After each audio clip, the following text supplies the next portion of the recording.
नमस्कार आरजीडीए rutting channel को आपको स्वागत। 2 लाख ऊर्ध्व टंकार गंजी जबत सहित युवती गिरफ।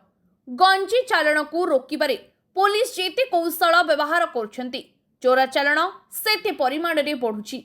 विभिन्न बाट दे चोरा चालाण बढ़ुची। गंजी चालाण करी कम समय अधिक अर्थ उपार्जना प्रलोभन पड़ी युवक युवती पुलिस हाथ में धरा पड़ी निजर भविष्य को अंधार मुह कर।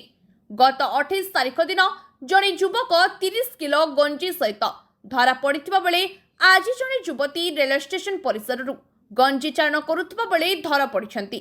मध्य प्रदेश राज्य भोपाल पूजा कुमारी नामक जड़े युवती आज रायगढ़ रेल स्टेशन परिसर में एक ट्रॉली बैग रे गंजी धरी विशाखापट्टनम निजामुद्दीन एक्सप्रेस को चालाण करी नेबापाई अपेक्षा करथिले। तेबे समय जीआरपी पुलिस स्टेशन परिसर में तदारख करने समय पूजा को देखि संदेह प्रकट करी जांच करथिले।